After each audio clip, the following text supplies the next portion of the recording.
Hello, I am Srinija, the admin manager of Elite Expertise, and I am here with an informative video for you all. Are you an international pharmacy graduate aiming to move to Canada and unsure of what to do and where to start? Then this video is for you. I will guide you to the first and most crucial step, document evaluation. So in this video, I'll be explaining everything that you need to know and do to complete your document evaluation successfully.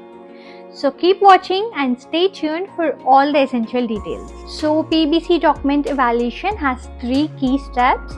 Step 1 being registering with Pharmacist Gateway Canada, where you will get an APRA ID or national ID. Step 2 is obtaining the PBC ID, and step 3 is submitting your documents. So let's go ahead and see the first step, that is registering with the Pharmacist Gateway Canada. All the international pharmacy graduates must register with the Pharmacist Gateway Canada. This registration is essential as it provides a national ID number or an APRA ID required to apply to the PBC for documents evaluation. Let's walk through the steps to create your profile in the Pharmacist Gateway Canada. First, you need to create your profile by entering your personal details, which includes username, password, email, name, date of birth, etc. Once your account is created, log into the portal. Next, fill in your educational and licensing details. After that, pay the fee of $375 Canadian to proceed. Finally, you will receive your NAPRA ID, which will be sent to your email. So now let's move on to the second step of the document evaluation process, which is obtaining your PBC ID. First, you need to create an account on the PBC website. Once your account is set up, log in and fill in your profile using your personal details and APRA ID.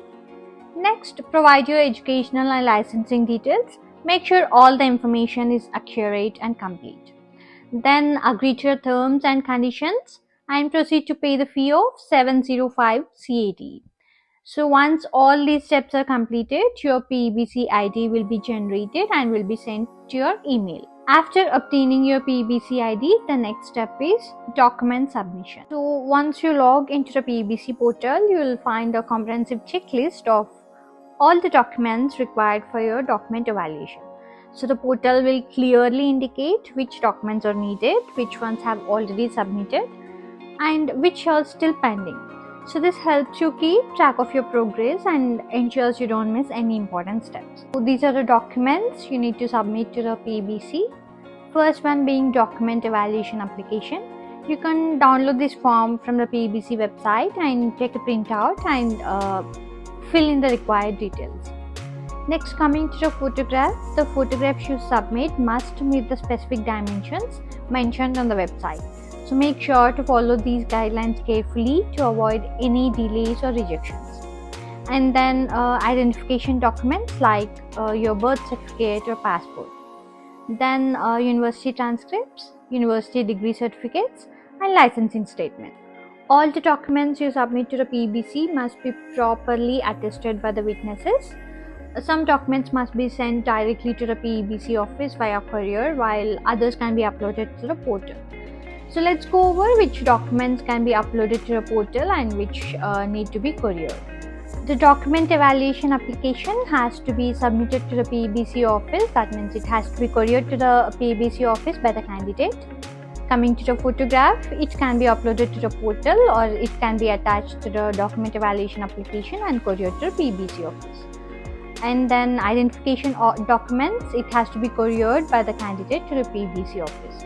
University transcript and degree certificate has to be couriered to the PBC office by the university, or the university degree certificate can be couriered by the candidate if required. Licensing requirements has to be couriered to the PBC office by the regulatory body. Once you successfully complete all these steps, PBC will review your submission and will notify you via email about any approvals or rejections, also the reasons if any rejection.